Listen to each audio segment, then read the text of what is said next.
In a newly released video, a spokesman for the terrorist group Al-Qaeda tells followers to go to gun shows across the United States and take advantage of the so-called gun show loophole because they won't have to go through a background check.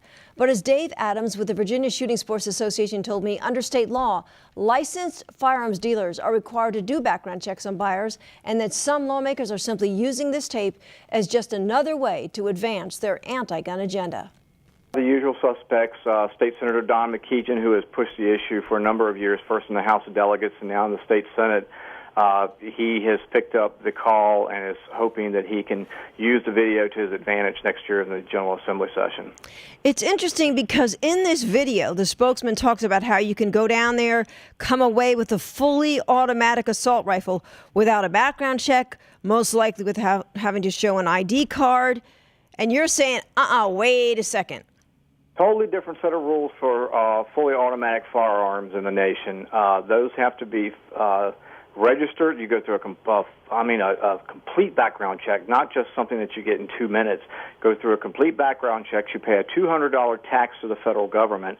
It is registered. It is probably the only registration of a firearm nationally that I can think of.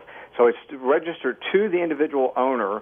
And then in Virginia, you also have to notify the state, and I believe it's the state police, as well as your local police, that you own the firearm. So you've got a number of places where that firearm is registered to you, and if it were to turn up in a crime and you sold it without going through the usual process and the required process of the background check and the registration and the tax, you're in serious trouble. So you don't see people who own those firearms going to a gun show trying to sell those as a private seller because it's a totally different set of rules. I was going to say, because it's not like you go into a gun show and there's just tablesfuls of these fully automatics. Well, not only that, they try to make it sound like there's a table full of semi-automatic and standard firearms at gun shows by private owners. That's the way they try to portray private sellers at gun shows, and that's clearly not the case either. I can't say that I've been to anything outside of Virginia, but when I go to gun shows in Virginia, you see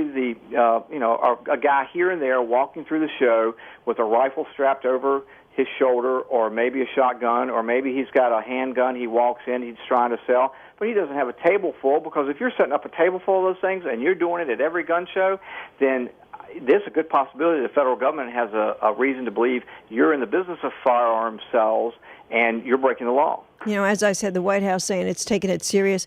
And why wouldn't they? I mean, this is all, as you said, about advance an agenda. That's exactly right, and it plays right into their hands. The Brady campaign has been pushing this terrorist watch list thing for the last 4 or 5 years, trying to make people do background checks against the so-called terrorist watch list. That list which has hundreds of thousands of names that no one knows how your name gets on there. Ted Kennedy's name used to be on there. I think Congressman John Lewis's name was on there at one point.